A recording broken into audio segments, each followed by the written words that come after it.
and from Camden. We have a few different phone numbers and we receive walk-ins Monday to Friday. Personally, I live in this community and it's bringing back memories for me from the Victorian Black Saturday event in which I had a role. I had friends who had properties there, but I was involved in the therapeutic mopping up, if you like, for 2 years after the event. So my team, of who there's a few in the crowd tonight, and myself come with a real vested interest and some knowledge on the impact of mass trauma. Make no doubt this is a mass trauma event which differentiates it out a little bit from some other types of trauma which you may or may not be familiar with. The 09 fires were a different beast to this, but there are some similarities that I'm noticing in this event. I'll just touch on 2 or 3 similarities, but it's far more complex and complicated than what we can devote to this evening for time's sake. Myself and 2 other senior clinicians are in the crowd, will be around for the end of the event. We're happy to provide contact and information and answer any questions one-on-one, discreetly or openly. A couple of the similarities that we need to be mindful of. One is a drop-off event. And this isn't just across bushfire events, it's actually consistent internationally for all mass traumas. And it makes sense, and it's pretty simple. Services come together, communities join and focus on what's needed during the event and immediately following the event. But often, communities are left reeling after services disband and community members return to work and to school. Then there's often a void or a gap or a drop-off that's left. I'd encourage everybody to be sensitive to this fact and seek help and reassurance if you're noticing that or that becomes intense. That can precipitate the questions, what about us? What about me? What if? There should be more. A sense of feeling left behind. Another point that is very common in mass trauma events and large communities particularly is cumulative trauma. Now, following the event, the occasion, there can be cumulative traumas including people trying to access resources, people trying to find a new job, getting relocated. The implications of that are, if people are still recovering from the fire event, in this case, then they're seeking financial recompense, or they have to find a new house, or they have to seek another job, and any of those processes aren't met, they then begin to accumulate. And for an individual, a family, and a community, that actually underpins a lot of stress and anxiety. One thing that struck me following the 09 fires was the communities, particularly King Lake, in which a lot of lives were lost. It was raised on the top of the mountain. They were very vocal 6 months, 12 months, 2 years post-event, saying we felt like the world moved on and left us behind. That's actually a pretty common story for a lot of communities.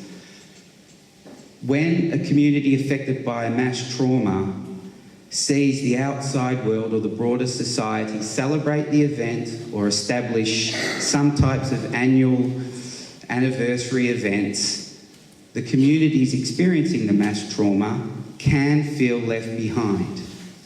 It's like the rest of the world's carrying on, they must presume we're okay, let's have an annual celebration to remember. But the people affected are often left back at day one. I'll just remind people it's okay to feel whatever you're feeling. There's no wrong or right emotion, particularly at this time. And we all must respect the fact that individuals and groups recover in their own time, in their own way, and at their own pace. And it's important to provide people space to do so. One really interesting and important fact is the majority of people in the population will move through these traumatic events and return to functioning prior to the event. While it's distressing at the time, we will return to normal post-event. If there's people in the community who are still symptomatic, so they're struggling with sleep, experiencing excessive worry, can't leave the house, have a fear of driving, after a few months, then it's time to seek help, professional help. In the meantime, if you come across loved ones, people in the community who have some of those symptoms or say they're not who say they're struggling, some simple interventions like holding hands, slowing people's breathing down, reassuring them that they're safe now, and finding a quiet place to sit are really good, yet simple, effective tasks to do. Community Links can provide mental health professionals who can see you for up to 3 sessions without having to bother with a GP referral. You just need to pick up the phone or walk in. We're currently working with council and federal health departments to ascertain what types of supports we can build on our already existing mental health services. And I'll just finish by reminding everybody, and Auntie Karen touched on it, that we're actually all part of something that's bigger and greater than ourselves. Thank you. Thanks, Mark. We're now going to move on to the question time of things. And just before we do, I just thought I'd like to highlight some of the agencies that are in the room. And perhaps if you're here representing, you could just stand up so that everybody will give a wave so that we all know where to direct questions informally afterwards. But we've got Claire from the Insurance Council. Yes, fantastic. Thank you, Claire, for attending. Wingery Shire Council. I think Mark's over here in the corner. We've got Camden Police and Alex, thank you for coming. Alex was actually coordinating during the fires as well, so we very much appreciate your support you've been giving our community over that time. The SES, Valerie, I think is here. No, we've got Tanya's up the back. Tanya, I also spent many days with you as well, so thank you for the support of the SES in our community. Office of Emergency and Management and Disaster, we've got, Natasha spoke to us before, and up the back there as well. The Office of Emergency Management Recovery, or is that you guys? That's you guys. Okay, so you're also Disaster and Recovery, thank you. The RFS is here, thank you, Michael. The Red Cross is just up the back in the corner if you're needing to talk to Red Cross. The South Wales Sydney LHD Mental Health Manager David is here. Fantastic, thank you, sitting behind me. Martin, we've just met from Community Links, and thank you Community Links for partnering with our community. It's wonderful that you're here and you're able to provide this service in our community. Waste Services, so we've got Mandy and Paul from Waste that are here as council to talk about any issues. And we've also got Alex from council, who's also Alex, who looks after environmental outcomes. So any wildlife questions, certainly be talking to Alex, or any livestock. And regional emergency management, Vanessa, and is Vanessa anyone here from regional? Okay, fantastic. And Department of Primary Industries. David, thank you for coming, and Legal Aid, Nikesh. Fantastic, thank you. Okay, so what we're going to do now is we're going to have the question time. As I've said before, this is a time to ask for information, particularly about getting people that have been impacted by fires and getting them back on their feet. Certainly that in post further down the track, we will be looking to engage with everybody to get feedback on what could be done better in relation to the fires. So, but now is not the time for that.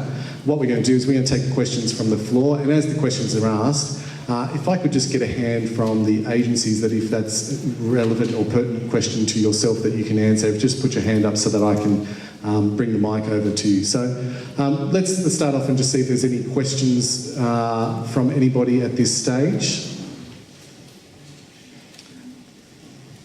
Any questions? Yep, fantastic. We'll just bring a mic over to you. I rang Bargo tip today just to find out on behalf of my son about dumping, and they said you needed a letter from the council. Yep, so that's correct. I'll just get Mandy to answer the question here. Yep, can I just clarify, are you Wingecarribee Council or Wallandilly? Wallandilly, okay. We'll, if you can come and see us later and we'll check on the address. We took the information when we sent the letters out from the RFS identified properties, but we have had a couple of properties that it identified the people across the street but accidentally missed a couple of burnt backyards and things, so we've sent staff out to check that, so we can help you with that. Fantastic. And if people can just speak into the microphone, those on social media right now are having a few difficulties hearing what's happening in the room. So rest assured, those that are watching online, if you post a question online, we will be answering it later. We'll also be posting all of the links for information that you can actually also access later. Is there any other questions at this stage, maybe around waste or... Yep.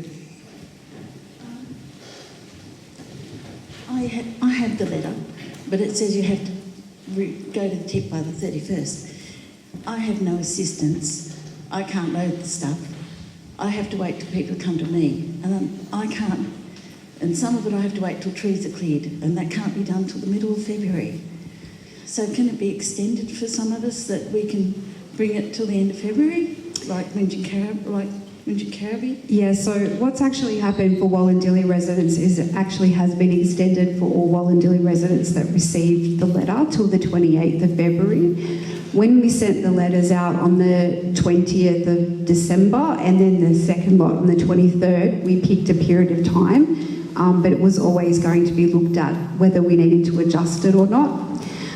So you will receive a second letter that indicates it'll be going out probably the end of this week, giving you the extension. And I'm going to have to get someone to come and do it with a truck, and I can go along and show the letter and my licence, and the truck can... Yeah, so in that particular case, we've had a couple of other elderly ladies, and they've written a letter giving permission for the person that's undertaking the work to take it to the tip for them, and we've also let the tip know as well. Okay, thank you very much. Thank you. Yep, we've got another question down the back there. I'm actually from the Wingecarribee, but it's probably got relevance up here as well. Being a wildlife carer, what sort of things can people up in this region do to help the local wildlife? I know I'm getting asked quite a lot. Okay, so at the moment we're currently speaking with LLS about organising some water, like I guess little water, what do you call it, dishes, but they're bigger than dishes, in our reserves. So we'll be doing that as council. If there's anyone interested in any particular area, like I'm from Wallandilly, please contact myself at the end and we'll see where we can locate some of those. I did get a question today about feeding wildlife, and it's one of those tricky areas where it's generally discouraged because of a variety of reasons. I guess so from our point of view, I would suggest to not feed wildlife, but I guess generally that it's difficult to do that. But there's people from Wires who I would suggest getting in touch with and who've got more qualifications than myself in that area. But yeah, with the water, that's what we plan to do, is putting some water stations through our reserves. I haven't spoken to Wingecarribee, so I can't speak on their behalf, but I suggest, yeah, I can take it on board tonight and contact their environmental section tomorrow and see if we can work something out. So. Cool, excellent. Thank you. And the other contact you can actually access support for wildlife is the Sydney Wildlife Group. Is that correct, Alex? Yes, yeah, there is a couple. Yeah, so I know that they've got a number of volunteers in the Wallandilly area that are doing some tremendous work. Mark, just in relation to Wingecarribee, I think the best contact for wildlife is environmental services, is that right? Yes. So if you've got any Wingecarribee that do want to talk to staff, to ring up and talk to environmental staff, sorry. And there's a lot of information on both council websites, so please go and click on the links there to the recovery section, which will give you information around wildlife. Yeah, just a question up the back there. Oh, hi, my name's Darren. I'm a Picton resident. I'm from a significantly sized waste removal company. We've been in touch with Brendan O'Connor, if he's here, from Balmoral. He's the fire person. For the lady there who's got some issues with rubbish, come and see me. All right? Fantastic. Just a question over there, Elizabeth.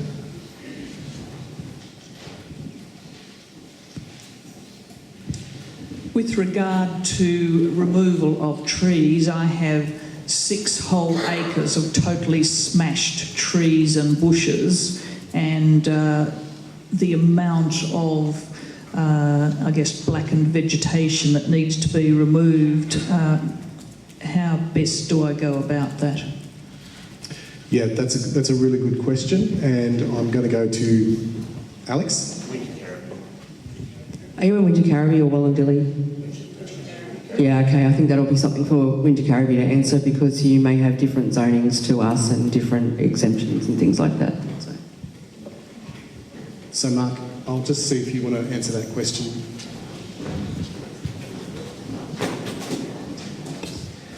Thank you, Matthew. Yes, look, there are different provisions. There are provisions that said if it's dead, dying or dangerous, you just notify council and you can get rid of those trees. There is also jurisdictions between local land services and Wingecarribee Shire Council. We do have a tool on our website that enables people to identify what jurisdiction they do fall under. It's quite easy, but if you need any assistance, you can ring up our Environmental Sustainability Unit. It's fantastic. Any more questions at this stage? Yep, up the back there.